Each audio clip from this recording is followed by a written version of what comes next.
Let's move over to the NBA. Russell Westbrook stepped to the microphone after his record-setting 51-point triple-double. Listen to this question and answer from his media session. Russell, how would you grade when you look at your line on the box score? How would you grade the line? I don't give a about the line. We lost. All right, let us know how you really feel. What's your reaction to that short but powerful statement by Westbrook?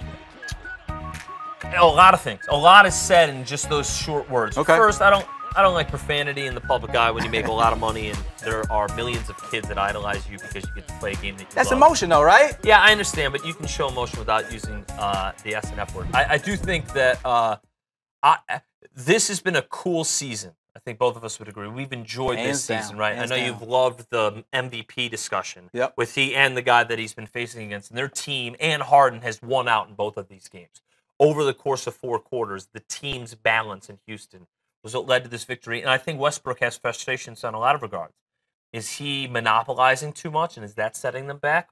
Or does he just not feel as if he has enough pieces? I mean, he has played the role of a lot of distribution. He also attempted 6 more shots a game than Harden. So over the course of a season, I think the other aspect, I'm curious what you think in terms of this season with a guy who's did average a triple-double. Stat chasing was a regular question. Yeah. Is he stat chasing or is he all about wins? And he has been, without exception, every interview. And really his body language is support. He's all about winning. This, when you exclude the profane language, this just goes along that same thread. Yeah, when you talk about stat chasing, I think specifically, that went to the rebound category, maybe where some of his teammates kind of getting out of the way and letting him get some rebounds. A lot of people have been calculating his uncontested rebounds, so to speak. But if he was stat chasing with assists, well, the only way you can get an assist is to get your teammates involved and to help them score. So to me, I don't have any issue with that. And he has to score. He has to get, 30 or 40 for this team to compete. So I think it's genuine in terms of his passion and drive to win basketball games. I do feel like that was a little over the top in terms of his response there, but it doesn't mean anything if I have the highest scoring triple-double in playoff history and we still lose the game, because at the end of the day, it looks like unless they have a remarkable comeback, they're going to be going home at the end of the first round. That's the right answer, too, by the way. Like, the profanity's bad, but also the message about winning,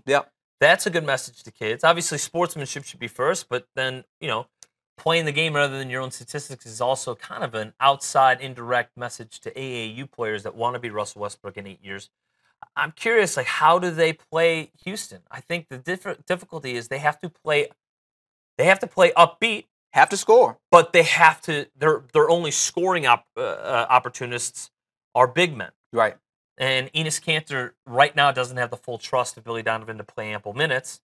And Roberson and Oladipo, they just can't create stuff on their own. Game 3 Friday in Oklahoma City. We'll see if Russell Westbrook and company can make this a 2-1 series.